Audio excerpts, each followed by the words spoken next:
let's talk more about acceleration. I've been pretty nice to you so far as acceleration goes. So we're going to really dive in here into uniformly accelerated motion. Okay, so you already know a little bit about acceleration. So uniformly accelerated motion is when acceleration is constant. Does not mean that this is uniform motion. It absolutely is not, because the velocity is still changing. As long as there's an acceleration, the velocity is changing. What I'm talking about when we're talking about uniformly accelerated motion is the velocity is changing, but at a constant rate. Okay, so this is what's good when you have a curve on a distance time graph, one of those really nice kind of quarter circle curves or half circle curves. That's when we have uniformly accelerated motion. So it's technically non-uniform motion, it's just uniform acceleration, meaning the acceleration is happening at a constant rate. So the thing is, we have all these new equations of acceleration, and they all have to do with uniformly accelerated motion. There we go. So all these are on your data sheet. The only exception is this is actually on your data sheet, but I always want you to think of it like that. Okay, that delta V always means final minus initial velocity, and I need you to think about that. But otherwise, we have all these equations that have to do with uniformly accelerated motion.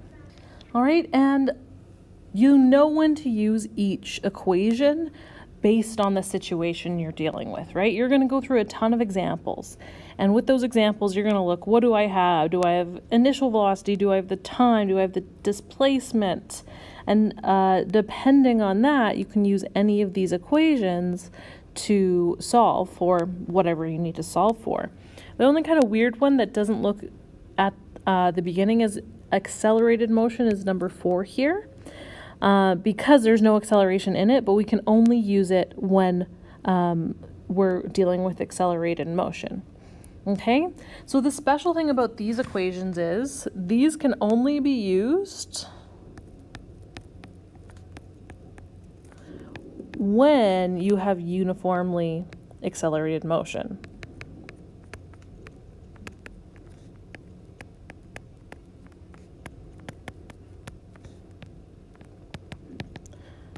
Okay, so if you just have uniform motion, there's no acceleration, there's no point in using any of these equations because your acceleration is 0.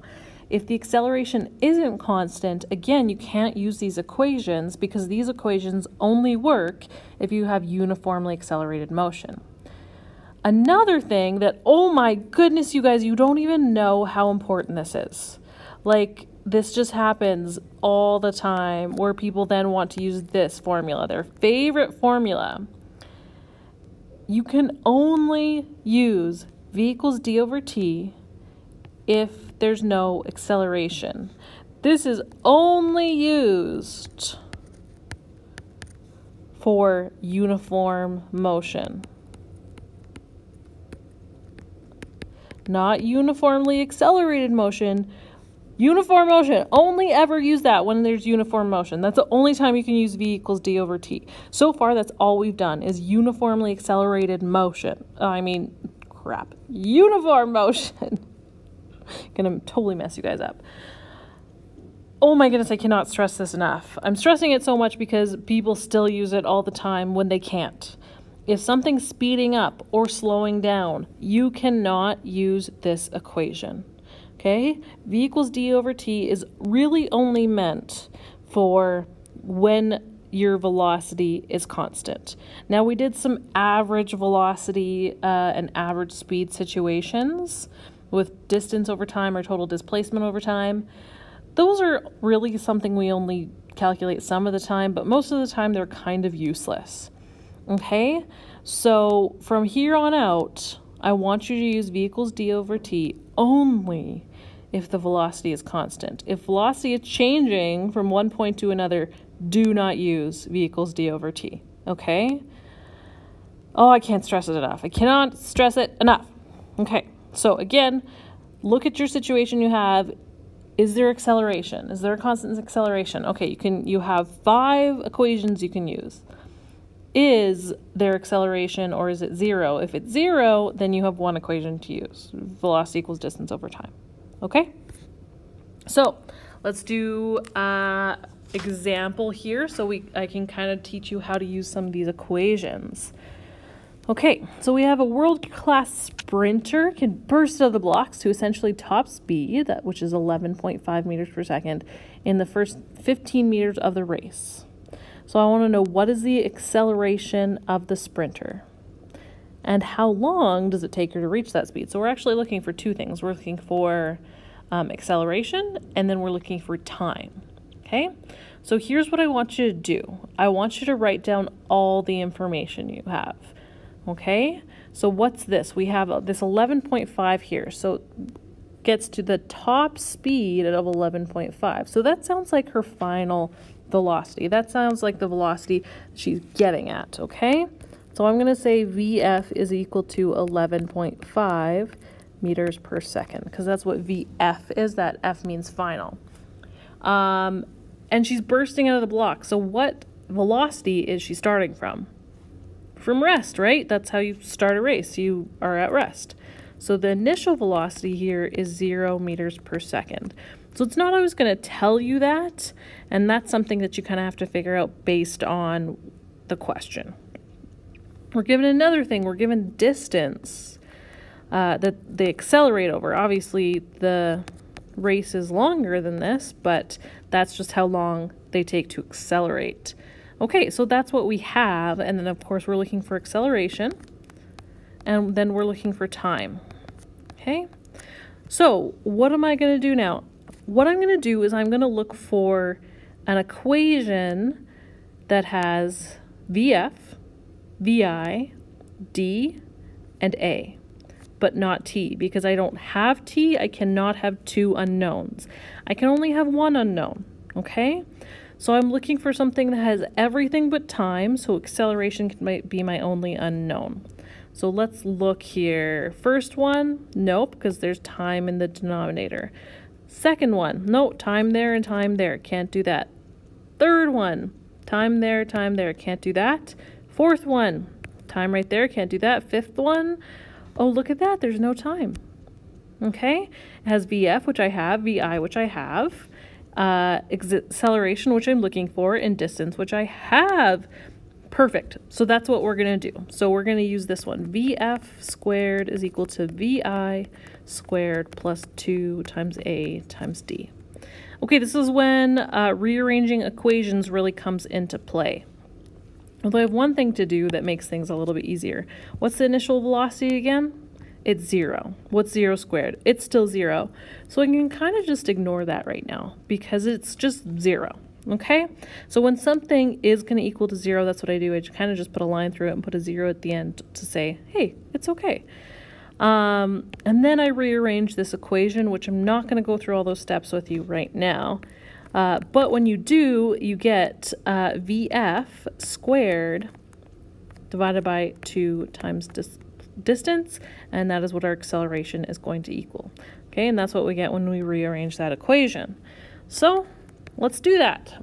Final velocity we said was 11.5 meters per second squared, or no, sorry, not squared, because we're just looking for acceleration.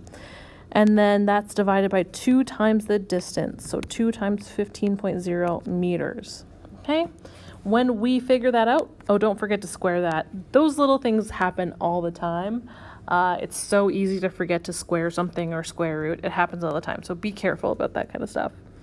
All right, when we do that, we get an acceleration of 4.41, and keep in mind I need 3 significant digits because I have 3 here and 3 here, okay? And my units are meters per second squared. There we go, there's my acceleration. Whoa, what just happened?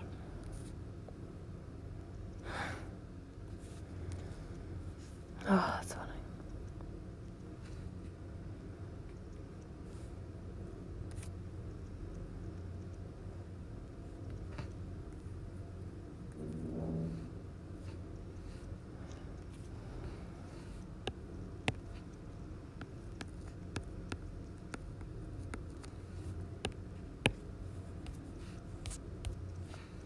And there we go. We have acceleration. Okay, so now that we have acceleration, I'm going to go ahead and try to figure out what time is.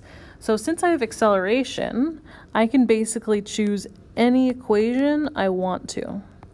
But I'm still going to use the equation that is going to be the easiest one to rearrange and use. Okay? So now that I have acceleration, I can use any equation I want, okay? So if we look here, all of them have to do, I'm looking for time, okay? And so I could use this first one without any problem whatsoever, right? I can solve for time. I can use the second one, that's fine. The fourth one, yep, I can use that. The third one, I can use that. Fifth one, I can't because there's just no time, right? So I can actually use any of these. Now, I'm going to go ahead and say that usually when you have time in two spots, you can't use that to solve for time. However, I'm just going to point out one thing with equation number 2 here, because actually in this case we can use equation number 2. So honestly, I would actually recommend using equation number 1. It's easiest, but I just want to point something out with equation number 2, because at first it looks like we can't use that equation to solve for time, but something special happens, okay?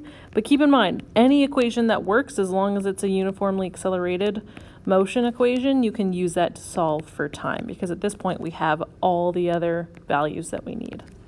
So at first it looks like, nope, can't use this one to solve for time because time is in two places. But remember, what was the initial velocity? It's 0.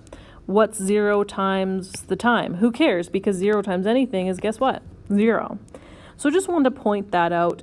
So this is actually a really nice equation when you have an initial velocity of 0, because then it simplifies to something much easier, which is just d is equal to 1/2 at squared.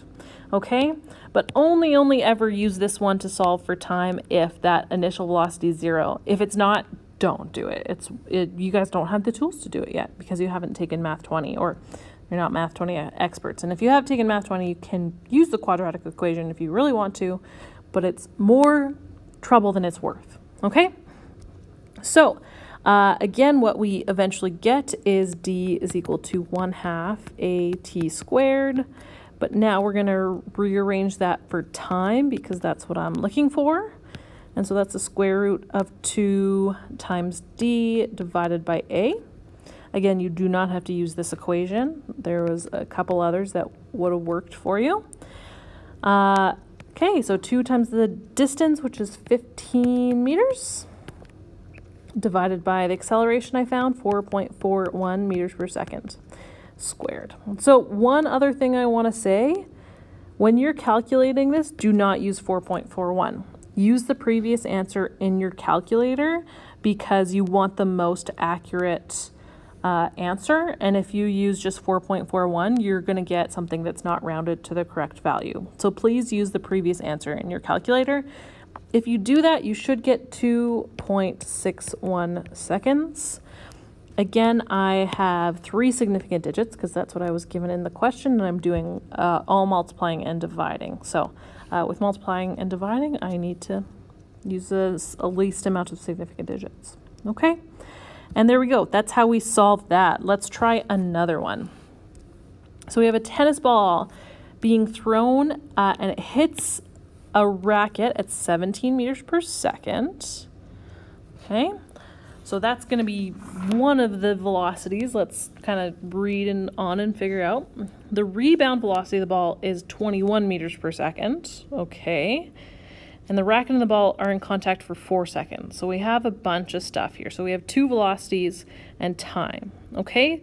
So it looks like the ball is hitting the racket at 17 meters per second and rebounding at 21 meters per second. So it looks like my initial velocity is 17 meters per second.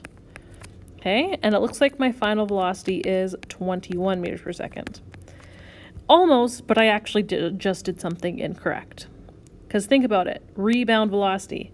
So if we have the tennis racket right here, the ball goes that way, hits the racket, guess what? It comes back the other way.